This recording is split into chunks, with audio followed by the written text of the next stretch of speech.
ఓం సహనావతు సహనౌ భునక్తు సహ వీర్యం కరవావహై తేజస్వినావదీతమస్తు మా విద్విషావహై. ఓం శాంతి శాంతి శాంతి. హరి ఓం శ్రీ గురుభ్యో నమః. హరి ఓం.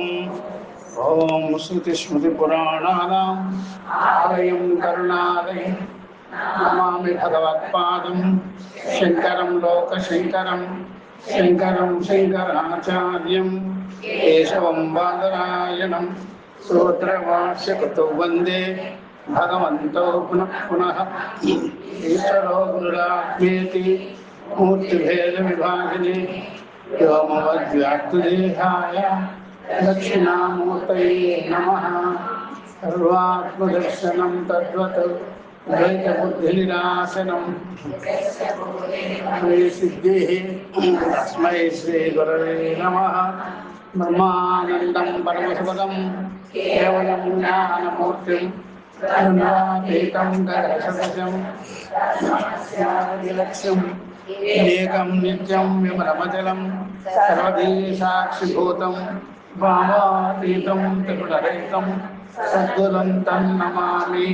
హరి ఓం.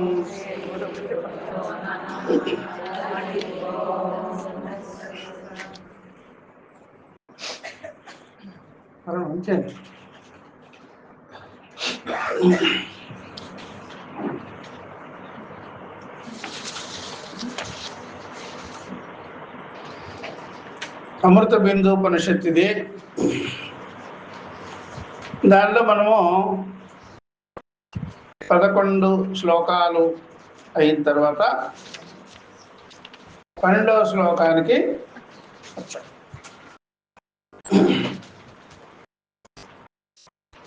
ఏక ఏవ హి భూతాత్మా భూతే భూతే వ్యవస్థితః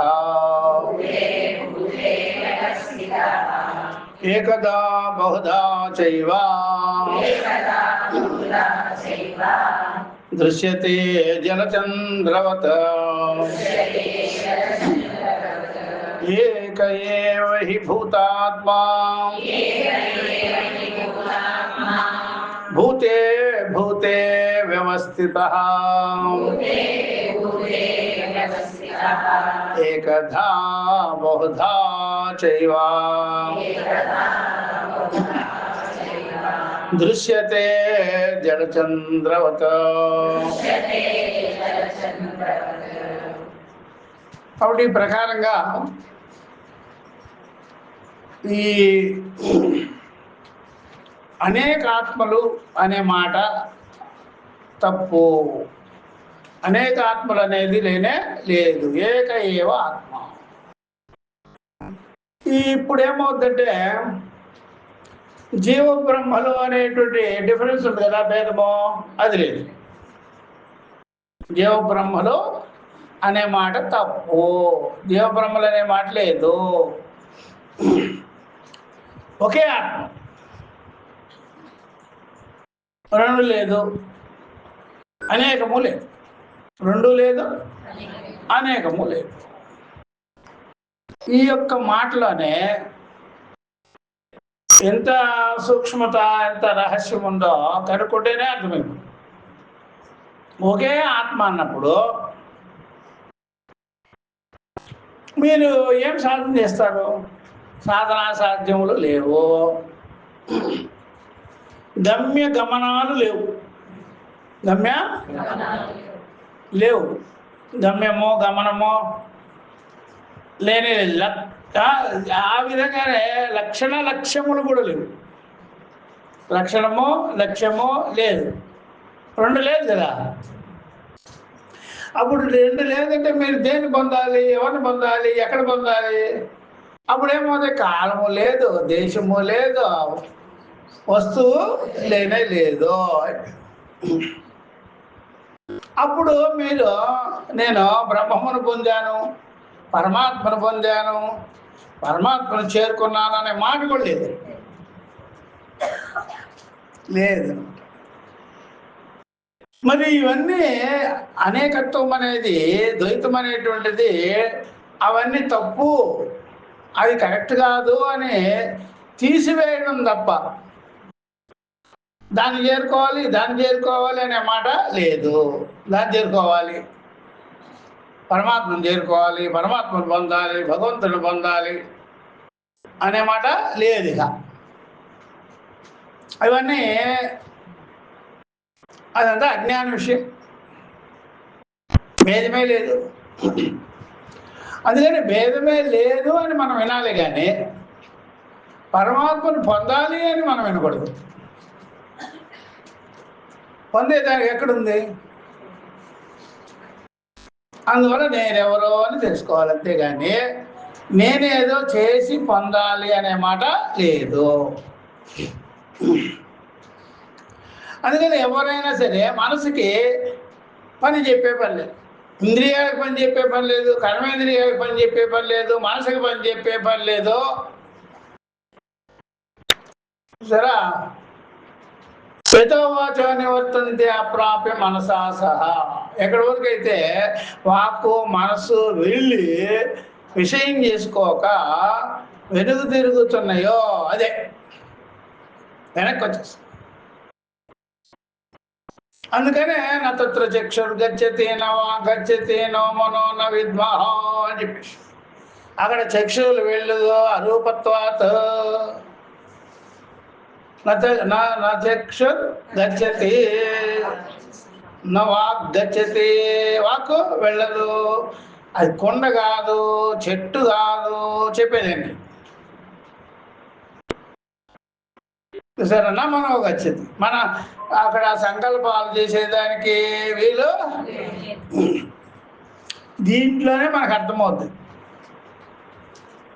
అది వస్తుతంత్రమే కానీ కర్తృతంత్రము కాదు. కర్త కర్మ క్రియ ఫల భేదములు లేదు, త్రిపుటి లేదు. అందుకని వినాలి అంతే. వినేటప్పుడే మన దగ్గర అభేదం ఉందే, ద్వైతం ఉందే, అవన్నీ నివృత్తమైపోతుంది, తొలగిపోతుంది. అప్పుడు మీరు దేహేంద్రియాలతో ఏం సాధన చేస్తారు? మీకంటే అన్యమైన మెటీరియల్ వస్తువు ఏముంది, మరి ఏం ధ్యానం చేస్తారు? ఏం ధ్యానం చేస్తారు? ఇంకా అద్దం చూసుకొని నా ముఖమైనా చూసుకోవచ్చు, కానీ అద్దం పెట్టుకొని రూపత్వ రూపం ఉంది కనుక అద్దాన్ని ముందు పెట్టుకొని మిమ్మల్ని మీరు చూసుకోవచ్చు. రూపాన్ని మీరు అరూపం కదా, బుద్ధికే సాక్షి కదా, బుద్ధికి విషయం కాదు, మనసుకు విషయం కాదు, ఇంద్రియాలకు విషయం కాదు కదా, బుద్ధికే సాక్షి కదా. మరి ఏం అర్థం పెట్టుకుంటారు? ఏ బుద్ధిని ఏ మనసుని వాడుకుంటారు? మనసు వాడాలంటే మీకు అన్యమైనది ఏదో ఉండాలి, దాన్ని సంకల్పం చేయాలి. మనసు కంటే వేరైన విషయం ఉంటే ధ్యానం చేయాలి, చింతన చేయాలి. కాబట్టి అదేం లేదుగా. మరేమైనా దశముడు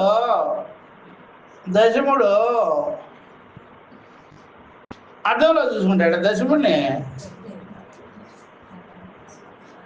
దశముడిని అర్థంలో చూసుకుంటారా? మరి దశముడు కొరకు ధ్యానం చేశామా? దశముడు ఎంత దూరంలో ఉన్నాడు? పదవాడు తానే కదా. అందుకని నువ్వే దశముడురా అని చెప్తే, దశమహ త్వమసి అని చెప్పినప్పుడు మీరు నేనే అయ్యి ఉన్నాను, నా స్వరూపమే. దీనికి ముందేంటి, మీ ఎంతో ఆరోపాలు ఉన్నాయి, అన్నీ వలిచి పారేస్తాం, తొలగించుకునేస్తాం. అహం దశమహ ఇది, నేనే దశముణ్ణి అని తెలుసుకుంటారన్నమాట. ఇది మనం తెలుసుకోవాల్సిందే. ఇప్పుడు దీన్ని బట్టి, ఈ సూక్ష్మాన్ని బట్టి మీరు చూస్తే లోకంలో చేసేవన్నీ ఎలాంటివే? అది చూసారా లోకంలో చేసేవన్నీ అంటే అన్యమైనది. ఎందుకు అన్యమైనది అంటే అనన్యమైన జ్ఞానం లేదు, అజ్ఞానమే ఉంది. అందుకని ఎక్కడెక్కడికో ఈ సాధనలు చేసేదంతా ఇప్పుడు కుదురుతుందా? ఈ మాట వింటే, సరిగ్గా వింటే ఎక్కడ దొరుకుతాడు? ఈ భ్రాంతిలో ఉండి చాలామంది బహుదూరం వెళ్తుంటారు. చూసారా, తద్దూరే తద్వంతికే తదంతరస్య సర్వస్య తదు సర్వస్య శబాహ్యతః. తద్దూరే అది వాళ్ళకి దూరం అయ్యా, అజ్ఞానులకి బహుజన్మలు పడతాయి. తదందుకే ఆత్మస్వరూపత్వాతో అపరోక్షముగా తెలుసుకున్నవారు, విన్నవారు వాళ్ళకి నేనే విన్నానే. దీన్ని బట్టి చూస్తే అంటే ఈ సాధనలకే వృధా ఖర్చులు పెడుతుంటాం. దీనివల్ల ఒరిగేది గిరిగేది ఏమిలే. పెద్ద పెద్ద మందిరాలు, పెద్ద పెద్ద ధ్యాన మందిరాలు, జ్ఞాన మందిరానికి ఖర్చు ఉంటాలే. ఎందుకంటే జనాలే రావడంలే. జనాలు రాని పెళ్ళికి ఎన్ని బస్తాలు ఉడికినాయి బియ్యం? జనాలే రావడంలే. నువ్వు ఎవరికి వండి పెట్టింది? ఈ జ్ఞానానికి జనాలు రారు కాబట్టి మందిరం కూడా కట్టరు. మందిరం కట్టే పనిలా, సాధనలు లేవు. ఎందుకు రాలేదు అంటే అర్థమైతే వీళ్ళకి సాధనలకి అలవాటు పడ్డారు, ఇంద్రియ విషయం అనుకొని అలవాటు పడ్డారు. ఇక్కడ అదేమి లేకపోయేటప్పటికి ఎవడు కూడా అడుగు పెట్టరు. ఉండే బహూనాం సహస్రేషు ఏకః కశ్చిత్. దాన్ని ఫిల్టర్ చేసి ఆకాశం జనం అవుతారు. 1000లో ఒకరు, 1000లో ఒకరు, 1000లో ఒకరు. ఇప్పుడు మీరు 1000లో ఒకరా, లేకపోతే లక్షల్లో కూడా ఒకరు అనుకోండి కదా. అప్పుడు మీరు మీ వెయిట్ ఎంత? లక్షలో ఒకరు. ఈ ప్రకారంగా లక్షలో ఒకరు అనుకోండి. గీతలో అయితే సహస్రేషు అన్నాడు. అది కూడా బహువచనం చెప్పాడు చూడు. సహస్రం అని చెప్పలే వాళ్ళు, సహస్రేషు అని చెప్పేసి.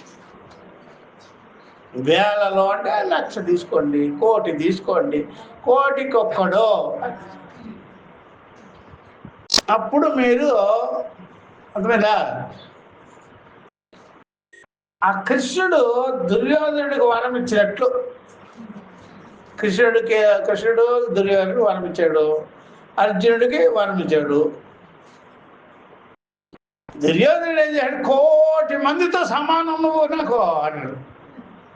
1,00,000 మందిని, నీ దగ్గర ఉండే 1,00,000 మంది ఉన్నారు కదా యాదవులో, వాళ్ళు ఇయ్యాలి. వాడి 1,00,000 సంఖ్య కావాలి. అర్జునుడు 1,00,000 మందిని మిక్స్ చేసినా సరే మీరు కాదు, ఒక్కరు కాదు. 1,00,000 మందికి ఒక్కడు. వీడు ఒక్కటి తీసుకున్నాడు, అతను వాళ్ళు 1,00,000 మందిని తీసుకున్నాడు. కాబట్టి బహూనాం సహస్రేషు ఏకః. అప్పుడు మీరెవరా? కృష్ణుడితో సమానం. 1,00,000 మందిని కలిపి ఫిల్టర్ చేసి మీరు బయట ఉండే వాళ్ళంతా 1,00,000 మంది. ఆ 1,00,000 మందికి ఫిల్టర్ చేసినప్పుడు మీరు బయటకు వచ్చారు. అంటే మీరు తక్కువగా అంచనా వేసే పని. అందరిలో నేను ఒకటి. ఎంతమంది ఉండొచ్చు ఈ విద్యకి? వీళ్ళందరినీ కలిపి ఫిల్టర్ చేస్తే ఇంతే. మీరు అనుకుంటారు కదా ఎప్పుడైనా, ఏమో ఇంత లాభం ఉంది, అర్థమైందా?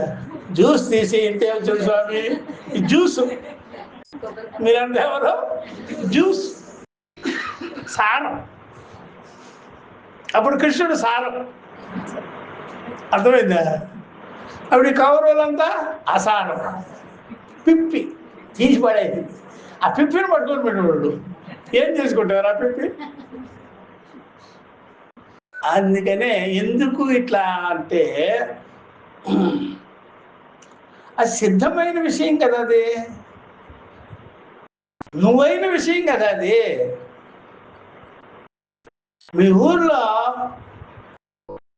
అలాంటి గురువు దొరికారనుకో, హిమాలయాలు ఎక్కే పనేలే. అర్థమైందా? హిమాలయాలో ఎక్కే పనులే. అవి వినకపోయేటప్పటికీ అమర్నాథ్ యాత్ర, కైలాస యాత్ర, మానసరోవర యాత్ర, ఒక్కోసారి తప్పించాలి చైనాలోకి వెళ్ళిపోతారు యాత్రకి. అప్పుడు వాడు కాల్చాడు పడేస్తాడు. సరైన గురువు దొరికితే మీ ఊర్లోనే ఉంది కదా విద్య. ఇక్కడికి వచ్చినా సరే వాడు ఫిల్టర్ చేసేసింది. ఇక్కడ కూడా ఒరే అటు పో, ఇంకా ముందుకు పోకు, ఇటు వెళ్ళాలి, ఇక్కడే ఆగు, ఇక్కడే వినేసి ఇటు వెళ్ళిపో, ఇటు వెళ్ళే పనిలే, ఇటు వెళ్ళే పనిలే, పైకే ఇటు వెళ్ళిపో. అది బాగా తెలుసుకోవచ్చు. ఎందుకంటే ఇది సజాతీయ విజాతీయ సగత భేదములు లేని విషయం కదా. ఇది దీనికి సజాతీయం లేదు, విజాతీయం లేదు, సగత భేదం లేదు కదా.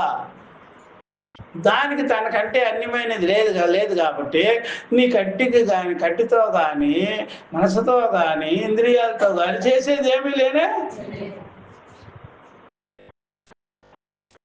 ఎలాగైతే పంచదార బొమ్మకి పంచదార ఐస్ క్రీమ్ కావాలా? ఎందుకు? అదే పంచదార, ఎందుకు అదే స్వీట్, మళ్ళీ దానికి ఫర్దర్ స్వీట్ ఎందుకు? తానైన విషయానికి సాధన ఎందుకంటే ఇట్లా చెప్పేవాడు లేకపోవడం బట్టి వీళ్ళు ఏం చేస్తున్నారు? తద్దూరే అని పోతున్నారు. తద్దూరే తద్దూరే తదే జతే, అది నడుస్తుంది, పరిగెత్తుంది అనుకుంటున్నారు వాళ్ళు. చివరికి చూడబోతే అది నేనే అయ్యి ఉన్నాను రా అంటే, దశముడు నేనే అయ్యి ఉన్నానంటే నాకు ఒకసారి దశముడు ఫోటో చూపించండి. నువ్వే కదా దశముడు, నీకు ఫోటో ఎందుకయ్యా? అర్థమైందా? అట్లా మిమ్మల్ని మీరు మర్చిపోయి నేనెక్కడా అని అడిగినట్టుంటుంది. నేనెక్కడా అంటే ఎవరు ఏం చూపించాలి? అర్థమైందా? అప్పుడు అర్థం పెట్టి చూపించాలి, ఇది నువ్వు ఎక్కడ అని. అంటే దీని లోపల ఉన్నావా? కాబట్టి బాగా చూసుకోండి. ఆ బోధ సమకాలంలోనే మీకు మనసు ఆత్మవంతమయ్యి నేనయ్యి అహం బ్రహ్మాస్మి అనే జ్ఞానం స్పష్టత వచ్చేస్తుంది. బోధ సమకాలంలో, విచారించే సమకాలంలోనే వెతికే పని. ఇప్పుడు వృధా ఖర్చులు ఈ సాధనలకి ఏం చేస్తారా? ఈ సాధనలకి వృధా ఖర్చు పెట్టేవాళ్ళు ఉంటారు కదా, అది ఎవరంటే అజ్ఞానులే. అజ్ఞానులకు ఎప్పుడూ ఖర్చు ఎక్కువే. అజ్ఞానులకే ఇప్పుడు ఒక వస్తువు ఎక్కడో పోగొట్టుకొని ఎత్తుక్కోవడం అంటే ఖర్చుతో కూడుకుంటే కదా. ఆ వస్తువు తన దగ్గరే ఉందని తెలుసుకుంటే ఖర్చు ఏముంది? కాబట్టి జనాలు ఎప్పుడైనా సరే ఈ సృష్టి స్థితి లయం అనేది, ఈ సాధన సాధ్యాలనేది, కర్మకాండ అనేటువంటిది, ఇవన్నీ రకరకాల ధ్యానాలు, సమాధులు, అవి ఇవి అనేది అవన్నీ కలిపి చూసారా ఖర్చుతో కూడుకుంటారు. ఖర్చు. ఎందుకు ధ్యాన మందిరం కట్టుకుంటారు, ఎందుకు తపో మందిరం కట్టుకుంటారు, ఎందుకు ప్రార్థనా మందిరం కట్టుకుంటారు అంటే వెతుకులాటేగా. ఈ వెతుకులాటికి ఎంత ఖర్చు చేసేసినారు? ఇప్పుడు దీనికోసమే వీడి సంపాదన, లేకపోతే జ్ఞానం కోసం సంపాదన? వీడి కోసమే సంపాదన చేసేసి, అంటే వీడి సంపాదనలన్నీ కూడా దీనికే సంపాదించేది. ఇట్లాగా సాధనలకి ఖర్చు పెట్టేసేది. కాబట్టి జ్ఞానానికి సంపాదన లేదు, ఖర్చు లేదు. జ్ఞానం కోసం సంపాదన లేదు, ఖర్చు లేదు. కర్మకి, కర్మ ఫలానికి ఖర్చు ఉంది, సంపాదన ఉంది, ఖర్చు పెట్టాలి. జ్ఞానానికి సరిగ్గా వినాలి, సరిగ్గా బుద్ధి ఉండాలి, సరైన గురువు దొరకాలి, సరైనటువంటి శిష్యుడు దొరకాలి. శ్రవణ సమకాలంలోనే జ్ఞానం. సరే, యుక్తి చూడండి వాళ్ళు. అందుకనే ఏక ఏవ హి భూతాత్మ భూతే భూతే వ్యవస్థిత. ఒకే భూతానాం ఆత్మ భూతాత్మ. ఈ భూతాత్మ ఉన్నాడే, భూత అంటే జీవ, ఈ జీవాత్మ. భూతాత్మ అంటే ఎవరు? జీవాత్మ. ఈ జీవాత్మ ఉన్నాడే ఒక్కడే, ఏక ఏవో, ఒక్కడేనయ్యా. భూతే భూతే వ్యవస్థిత. బ్రహ్మ మొదలుకొని పిపీలిక పర్యంతం భూతే భూతే. చూసారా? కేనలో వస్తుంది సార్, కేనలో వస్తుంది కదా, కేనలో కూడా వస్తుంది ఈ విషయం. ఏమని? ప్రతిబోధ విదితం మతం అమృతత్వం హి విందతే ఆత్మనా విందతే వీర్యం విజయ విందతే అమృతం. ఇంకో మాట ఉంది, ఇంకో మాట. ప్రతిబోధ అన్నారు కదా, బోధం బోధం ప్రతిబోధ, ఇట్లాగా బోధం బోధం ప్రతిబోధ. ప్రతి బుద్ధిలో ఉండేటువంటిది, ప్రతి ఒక్కరిలో ఉండేటువంటిది, దానికి సాక్షిగా ఉన్నాడు, ఆ బుద్ధులకి సాక్షిగా ఉన్నాడు. సర్వభూత సాక్షి సమహ, సర్వభూత సాక్షి సమహ. కాబట్టి భూతే భూతే వ్యవస్థిత. శరీరాన్ని, శరీరం లేదు, అశరీర. సరే, అనవస్థేషు అవస్థిత. ఇక్కడ ఏమన్నాడు? వ్యవస్థిత అని, రెండు ఒకటే. అవస్థిత భూతే భూతే వ్యవస్థిత అంటే బ్రహ్మ మొదలుకొని సర్వభూతములు యందు ఉన్నాడు. ఏక ఏవ హి భూతాత్మ, ఒక్కడే భూతాత్మ, ఒక్కడే సర్వభూతములు యందు ఉన్నవాడు తానే. ఇప్పుడు అన్ని భూతములు అదే ఉంటే నువ్వు ఎతికేది ఏముంది? నువ్వు కూడా అదే అయినాగా, నీ స్వరూపము అదే, సర్వభూతములు అదే. నువ్వు వెతికేదేముంది? వెతికే పని ఏమి? ఇట్లా తెలియగానే మీకు సాధనలే లేవండి తానైన విషయానికి. కాబట్టి ఇట్లా నేను తెలుసుకున్నాను, అందువల్ల నేను పొందవలసిందేమీ లేదు. తెలుసుకునేవాడు ఆత్మ, జిజ్ఞాసే ఆత్మ, వేదిత ఏవ ఆత్మ. ఇవే కదా మన పదాలు అనేది, వేదిత ఏవ ఆత్మ అని వింటాం ఇట్లా. అందుకనే ఏకదా బహుదా చైవా దృశ్యతే జలచంద్రవత. ఏకదా బహుదా చ ఏవా, ఏకదా బహుదా, ఒక్కడేనయ్యా, అనేక రకాలుగా కూడా నీకు కనిపిస్తుంది. ఉదాహరణకి జలచంద్రవత, జలచంద్రవత. జలంలో ఏ విధంగా అయితే చంద్రుడి వలె సూర్యుడి వలె, ఆ జలంలో సూర్యుడు ఎలాగా ప్రకాశిస్తున్నాడో, చంద్రుడు ఎలాగా ప్రకాశిస్తున్నాడో, అనేక రకాల కొండలలో ఉండే జలములో అనేక విధాలుగా ప్రకాశించినా సరే సూర్యుడు ఒక్కడే, చంద్రుడు ఒక్కడే. సూర్యుడు ఒక్కడే. అనేక అద్దాలలో కనిపించే మనిషి అద్దాల గృహంలో, అద్దాల మహల్లో నిలబడిన వాడు ఒక్కడే. అద్దాలలో ఉండేటువంటి ఇదే ప్రతిబింబము అనేకం. ప్రతిబింబం అనేకం, బింబం అనేటువంటి వాడు సూర్యుడు చంద్రుడు ఒక్కడే. కాబట్టి ఈ ప్రతిబింబాలు ఉన్నాయి చూసారు నానా రకాలుగా అదే.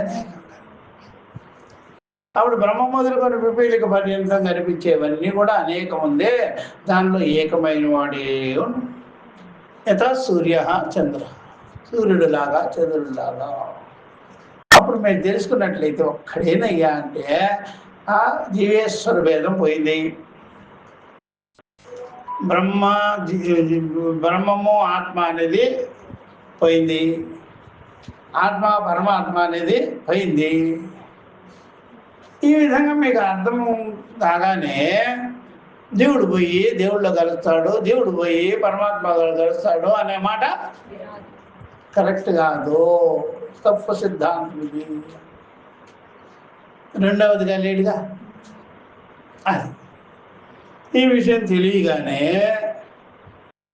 ఈ రెండవది లేదు అని చెప్పేదానికే ఉపదేశం, ఒకటో దానికి ఉపదేశం కాదు, తానైన దానికి ఉపదేశం కాదు, తాను కాని దానిని తొలగించేదానికే ఉపదేశం. నేతి నేతి ఆదేశ ఉపదేశ, ఇది కాదు ఇది కాదని చెప్పేదే ఉపదేశము.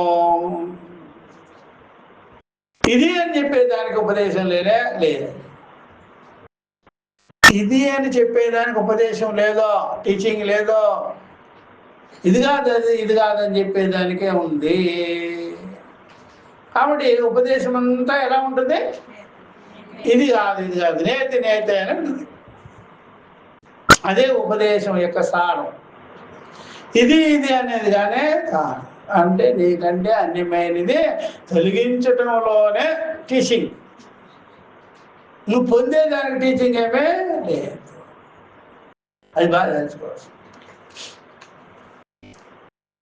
ఈ ప్రకారంగా మనము విన్నామనుకోండి, ఇక మనము ఇంద్రియాలతో చేయవలసిన సాధన ఏమి ఉండదు. అందుకనే టీచింగ్ బలం ఎక్కువ, ఉపదేశానికి బలం ఎక్కువ, బోధకి బలం ఎక్కువ. చెప్పాలి బాగా, ఎంత చెబితే అంత మనసు వదులుతుంది, వదిలేస్తుంది. ఈ గృహ వ్యవహారాల్లో ఎంత చెబితే వాడికి విసుకొస్తుంది. ఆత్మ విద్యలో ఎంత చెబితే వాళ్ళకి తృప్తి కలుగుతుంది, సంతోషం కలుగుతుంది. దానికి దీనికి చూసినట్టు అది ఎప్పుడైనా సరే ఇది కాదు అని చెప్పేటప్పుడు అంతఃకరణానికి అదేమిటి అనేది ఒక వెతుకులాట ఉంటుంది, ఒక అన్వేషణ ఉంటుంది. ఇది కాదంటే ఏది అనేది ఉంటుంది. ఇది అనేది అంటే ఉండదు. మళ్ళా ఇదంటే ఇది కాదంటే ఏదో చెప్పబోతున్నారు, ఏదో వినపోతున్నాము, విజ్ఞేయ అనే అపేక్షతో ఉంటాడు. ఇది కాదంటున్నారే, ఏదో అది. చివరికి ఇది కాదని ప్రపంచమే ఇది కాదు అయిపోయింది అనుకోండి, ఇప్పుడు మిగిలేదు ఎవరు? అట్లా అదే మీ ఇళ్ళల్లో ఇట్లా చెప్తూ ఉండండి. ఏదైనా విషయం, బయట విషయాలు ఎప్పుడు ఏం చెప్తావు నువ్వు చెప్పితే చెప్తుంటావు అంటే. ఇక్కడ కుదరదు, అక్కడ అపేక్ష లేదు, ఇక్కడ అపేక్ష ఉంటుంది. ఏదో వినాలి, ఏదో చెప్తారు, ఏదో తెలుసుకోవాలి అని. అక్కడ తెలుసుకునేది ఏముంది? అందుకనే కోపం వచ్చేది. చెప్పిందే చెప్తుంటావు అని చూసారా? అందుకని ఇళ్లలో ఎక్కువసేపు వ్యవహారంలో చెప్పిందే చెప్తుంటే వాళ్ళకి తీసుకొచ్చేస్తుంది. ఎందుకని జ్ఞానం కాదు అది.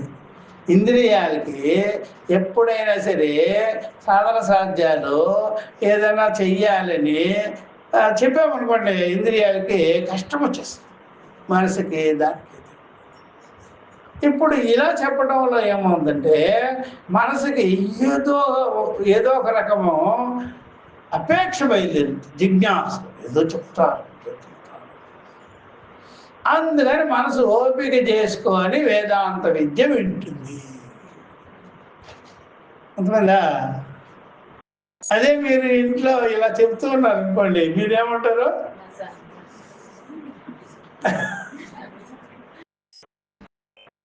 అప్పుడు చెప్పేదానికి రాగానే ఇంట్లో విషయాలు వ్యవహారాలు నువ్వు మొహం చెప్పినావు లేబో అని చెప్పేసి, లేదంటే చెప్పేవాళ్ళు వచ్చినారు వెళ్ళిపోతా వాళ్ళు. ఇక్కడ ఇక్కడ అలా ఉండదు మ్యాటరు, అసలు ఉండదు. ఎందుకంటే మిమ్మల్ని మీ మనసుకి ఒక చూసారు వెయిటింగ్ ఉంటుంది, ఓపిక. ఏదో చెప్తారు వింటాము, ఏదో బయటపడుతుంది విషయం. అలాగా ఉండి ఉండి ఉండి చివరికి మీకు విషయం లేకుండా పోద్ది, అన్ని విషయం లేకుండా పోద్ది. మొత్తం స్థూలం కాదు, సూక్ష్మం కాదు, నేతి నేతి నేతి అంతా రిమూవ్ చేసేసేపటికి చివరికి మీరు అప్పుడు మీకు సాధన సాధ్యాలు లేకుండా నేనా ఎస్ అహమస్మి. భలే సంతోషం. మీకేమైనా పని పెట్టినామనుకోండి ఇంకేమవుతుంది, వేరే అయిపోతుంది. వేరే అయిపోయినప్పుడు కొద్ది రోజులు మీరు పట్టుదలగా బలవంతంగా రజోగుణంతో సాధన చేసి చేసి ఇంకా నా వల్ల కాదు, తపస్సు చేసి చేసి నా వల్ల ఎప్పటి నుంచో జపం చేసి చేసి చేసి పూసలన్నీ అరిగిపోయినాయ్యా, వీళ్ళన్నీ పట్టేస్తున్నాయి. అట్లాగే ధ్యానంలో కూర్చొని కూర్చొని నేను పూరస అరిగిపోయింది అయ్యా, చివరికి కిడ్నీలు కూడా ఫెయిల్ అయిపోయి రాదరు కదా. ఆ పుట్ట కట్టేసింది అనుకోండి తపస్సులో, అప్పుడేమైంది ఆ సెదలు కాస్త మనం పీక్కు తినేసి. ఈ సాధనలో అందరూ కూడా చివరికి ఒక్క మొక్కు బయటకు వచ్చేస్తారు, మన వల్ల కాదు. మరి నీకోసం వెయిటింగ్లో ఉన్నారు ఆ జనాలకి ఏం చెప్తావు, ఏదో వచ్చేసిందని చెప్పేసారి, ఏదో అయిపోయింది వచ్చేసింది అదే ఇది బ్లప్ కొట్టేస్తాడంతే. వాడికి జీవితంలో శాంతి ఉండదు కదా, సుఖం ఉండదు కదా, తెలియకుండానే పొందకుండానే పొందినాను అని చెప్పుకుంటుంటాడు అందరికి. మరి వీడు పొందని విషయం వాళ్ళకి ఎలా చెప్తాడు చెప్పండి, చేస్తూ ఉండి వస్తుంది చేస్తూ ఉండి వస్తుంది అని వాళ్ళకి కూడా చెప్తుంటాడు.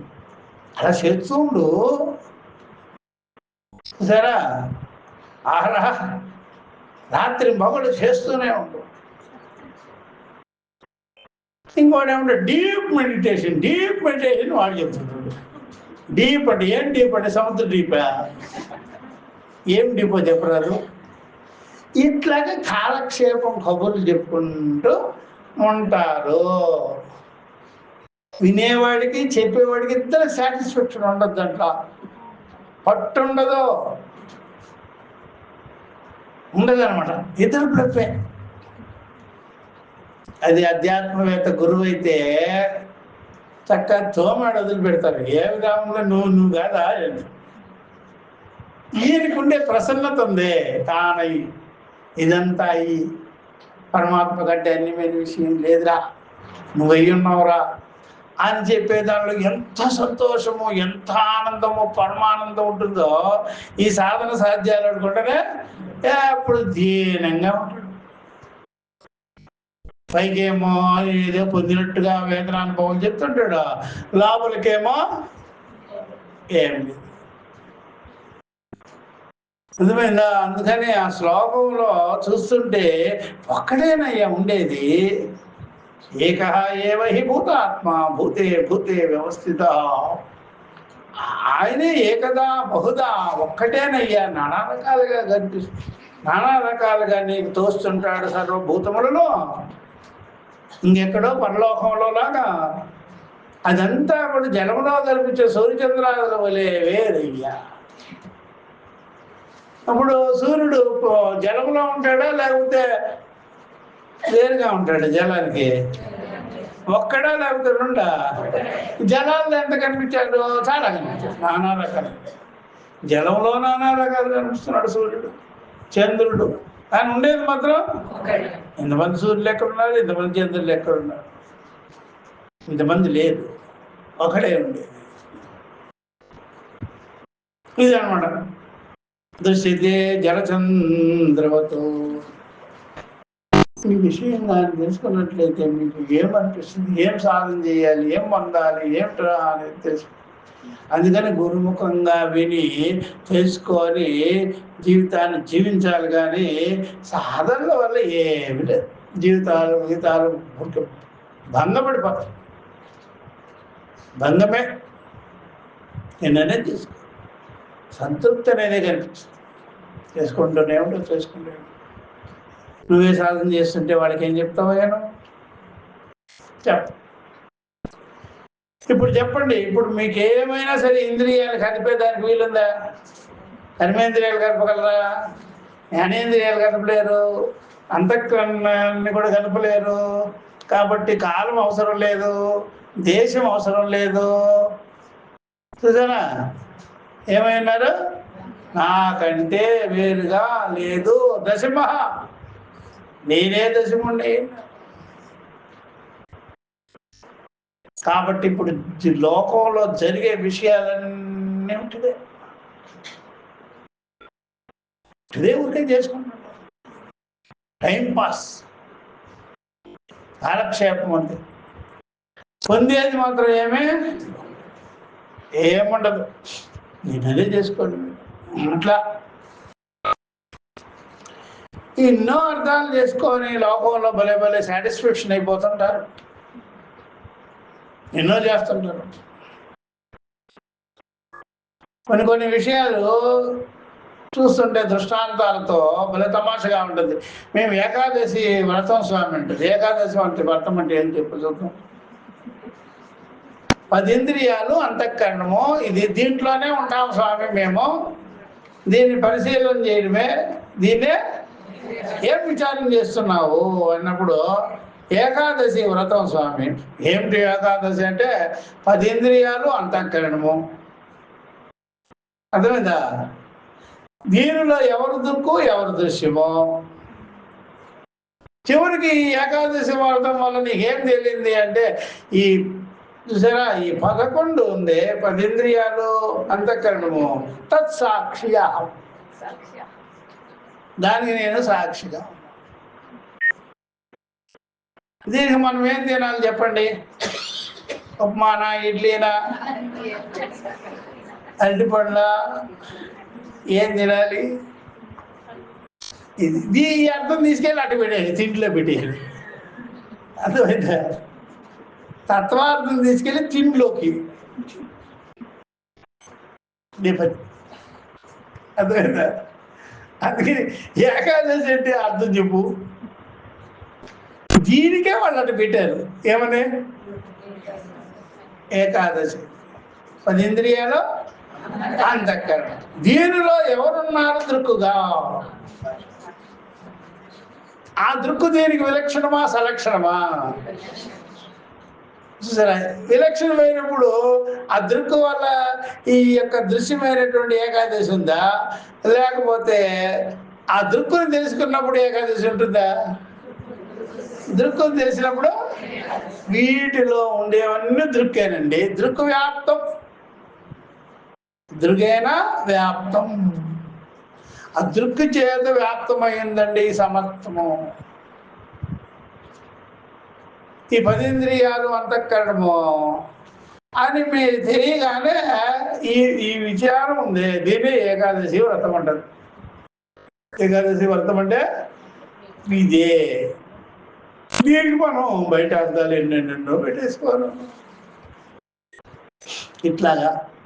కాబట్టి ఇలా తెలుసుకున్నట్లయితే ఒక్కడేనయ్యా ఆత్మ, ఒక్కడే ఉన్నాడు. కాబట్టి ఈ బహు విధములుగా కల్పించే జీవరాశులంతా జలములో పుట్టినటువంటి సూర్యచంద్రాదుల వలె కానీ వేరుగానే కాదు అని తెలియగానే అహమస్మి బ్రహ్మ అనే జ్ఞానం కలిగింది.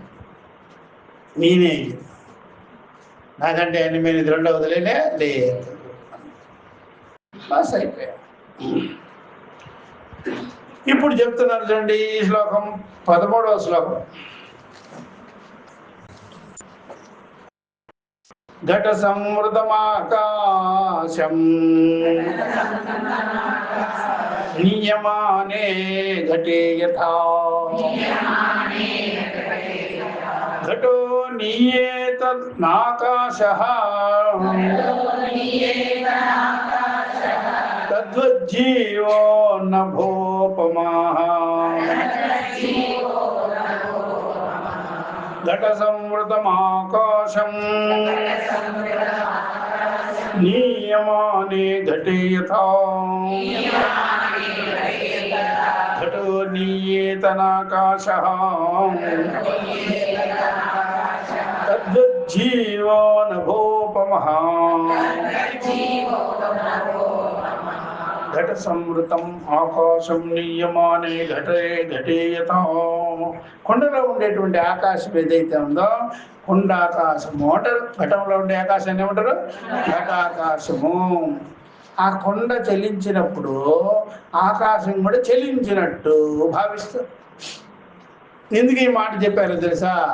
మన శరీరేంద్రియాలు కదిలితే చలిస్తే దీనిలో ఉండే చైతన్యం కూడా కదిలినట్టుగా ధ్యాయతేవా అట్లా లేలాయతేవా అని ఈ శరీరం కలిస్తే దీనిలో చైతన్యం కూడా కదిలి జలచాలం బలి బలి చెప్తుంటారు లోకంలో.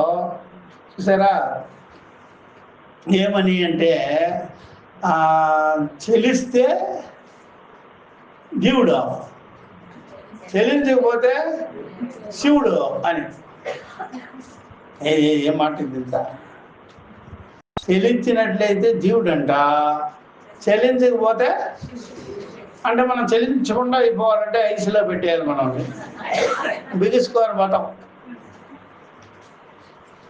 చెల్లిస్తే మాత్రం చైతన్యానికి చలనం ఎక్కడిది? నువ్వు చెల్లించావు కాబట్టి చైతన్యం కూడా చెల్లిస్తుందా? నీళ్లు కదిలింది కాబట్టి నీటిలో ఉండే చంద్రుడు చంద్రబింబం కదిలిపోయినట్టుగా అనిపించినా సరే ఆ చంద్రుడు కదిలాడా? ఆ సూర్యుడు కదిలాడా? కాబట్టి దేహేంద్రియాలన్నీ కూడా వ్యవహారంతో ఉండేటప్పుడు ఈ దేహేంద్రియాలకు సాక్షిగా ఉండేటువంటి చైతన్య స్వరూపానికి కూడా ఈ శరీరంలో కదలికలు ఏర్పడ్డాయా? నేనే అది కొండ కదిలితే కొండలో ఉండే ఆకాశము కదిలినట్టుగా చలించినట్టుగా అని అనిపిస్తుంది కదా.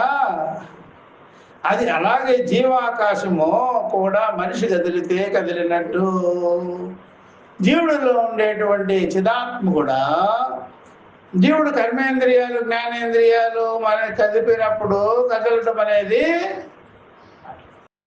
కదిలేవాడు కాదు. అది ప్రాణవాయువులు ధర్మం. కర్మేంద్రియాలు జ్ఞానేంద్రియాలు ఇవన్నీ కదులుతాయి కదా.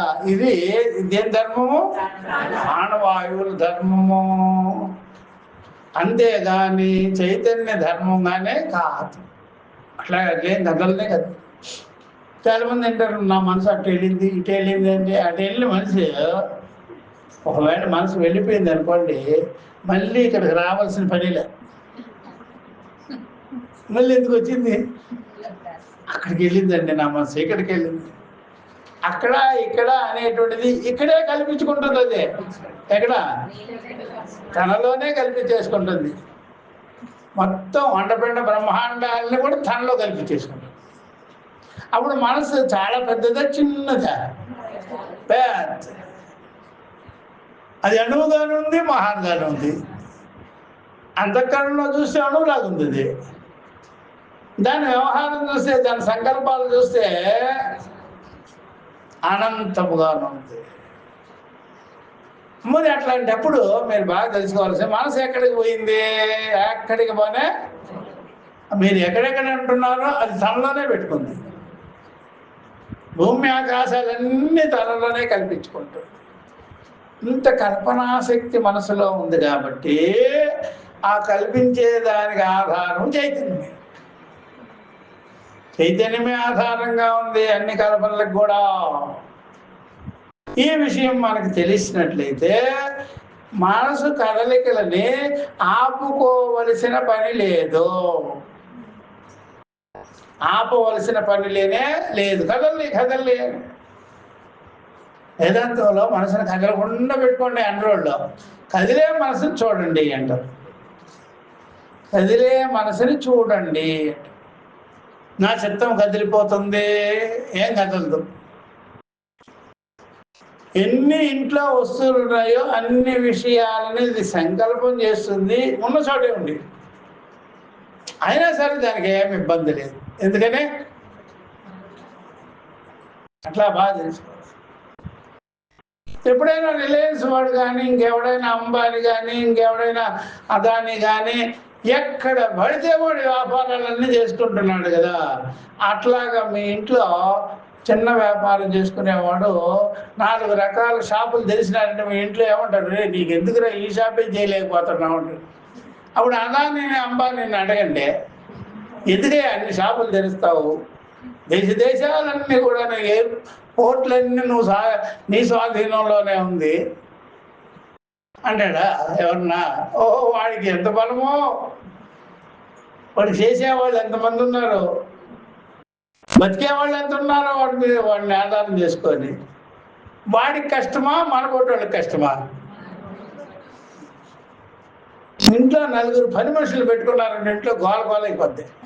ఒక పని మనిషికే సరిగ్గా డబ్బులు ఇవ్వలేదు నువ్వు, నీకు 10 మంది పని మనుషులు ఎందుకు అంటావా లేదా? అది వానికి ఇబ్బందా, అదానికి అమ్మానికి ఇబ్బందా? ఓ, వాడు ఎన్నైనా తెలుస్తాడు. వాడి దగ్గర అంత వ్యాపార సామర్థ్యము ఉంది, నీకెక్కడుంది? మనకి లేదు కదా. అందుకని మనము ఒక షాప్ పెట్టుకొని దాన్ని చేస్తేనే గొప్పగా ఉంది మనకి. వాడు ఏ షాపులో అడుగు పెట్టుకోకుండానే ఎక్కడో కూర్చొని ఇవన్నీ చేస్తూ ఉంటాడు.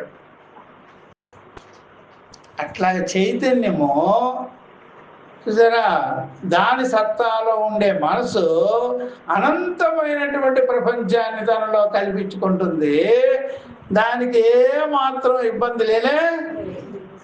ఎప్పుడు ఇబ్బంది వస్తుందో తెలుసా మీకు? నేను అల్పుణ్ణి దీనుణ్ణి అనుకున్నప్పుడు వస్తుంది. అల్పుణ్ణి దీనుణ్ణి అంటే నీకు వచ్చేస్తుంది. లేదండి నేను అనంతమైనటువంటి సామర్థ్యం కలిగిన వాడిని అంటే నువ్వు ఎన్ని సంకల్పాలు చేసినా సరే నీకు ఇబ్బందే లేదు.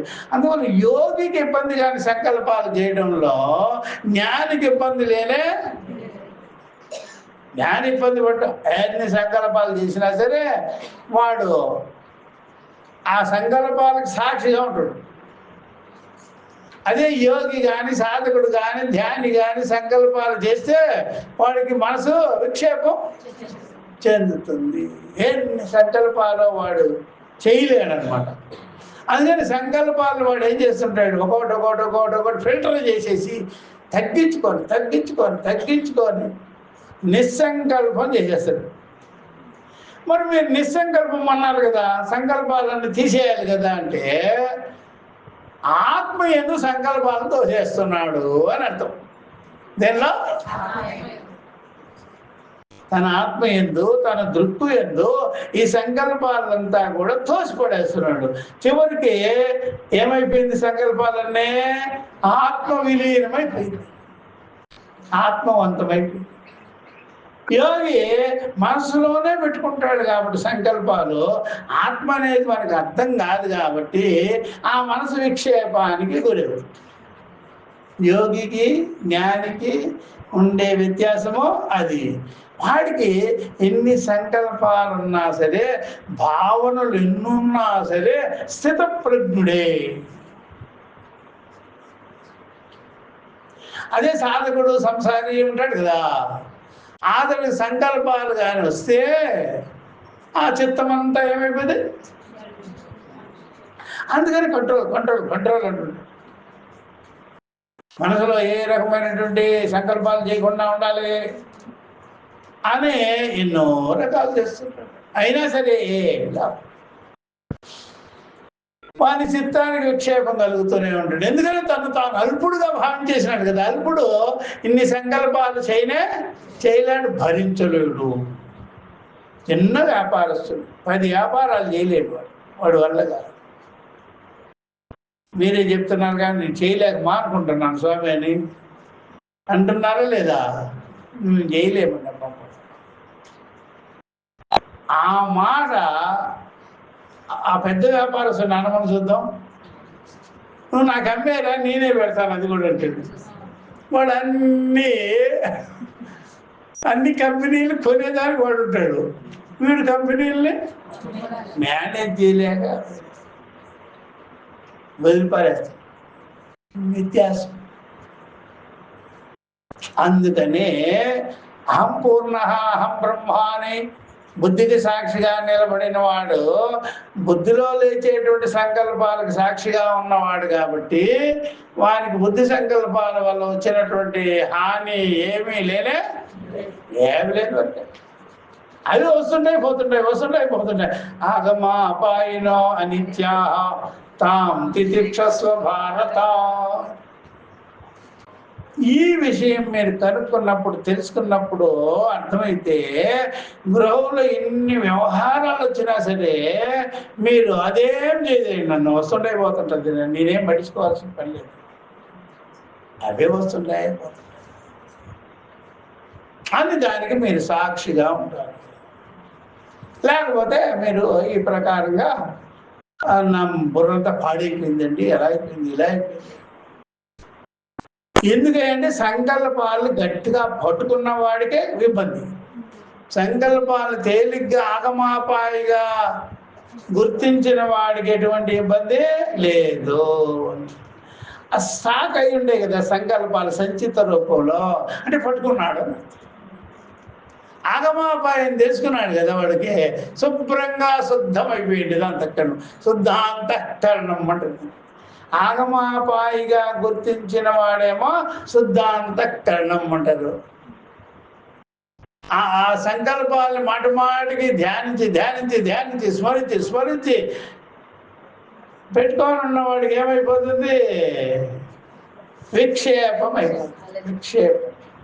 ఆగమాపాయం తీసుకోరా, ఒకనొక సంకల్పాలకి వాడు లోబడి ఉంటున్నాడు, అందుకనే వాడు క్షిప్త చిత్త. అప్పుడు మన మైండ్లు పోయేదానికి కారణం ఏంటో తెలుసా? ఒకటే మ్యాటర్ను పదే ఆలోచించటం బట్టే మన మైండ్లన్నీ వెళ్ళిపోతుంది, దుఃఖగ్రస్తమై. ఆగమాపాయిగా తీసుకుంటే ఉంటుందా? మాటికి స్మరించకూడదు, దేన్ని వస్తూ ఉండాలి, వదిలే. అలా సంకల్ప వికల్పాలకు సాక్షిగా ఉండడము, ఆగమాపాయికి సాక్షిగా ఉండడంలో చిత్త విక్షేపం జరగదు. చిత్తంలో ఎటువంటి ప్రాబ్లమ్స్ రాదు.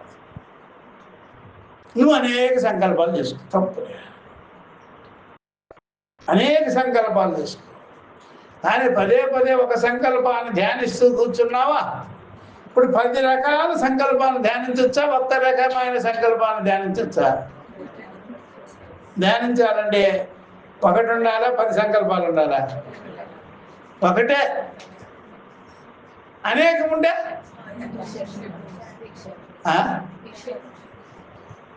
అనేకం ఉంటే ధ్యానించడం కుదరదు, ఒకటే ఉంటే.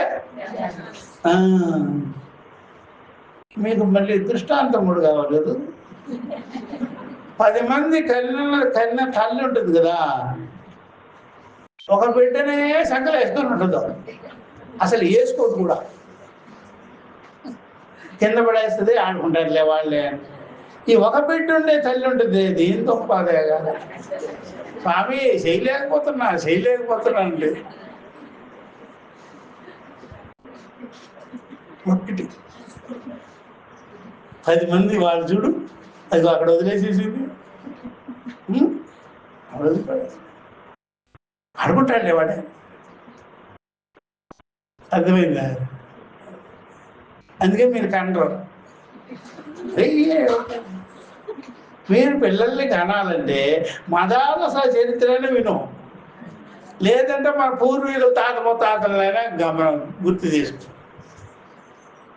మనం మీ టైపులో కాదు, వాళ్ళ ఒకరి జాలని అదే. అర్థమైందా?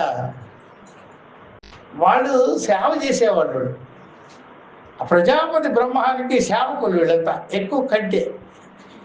అదే అప్పుడు ప్రజాపతి ఏం చేస్తాడంటే నీకు ప్రమోషన్ ఇస్తాడు, జ్ఞానానికి, చిత్తశుద్ధికి.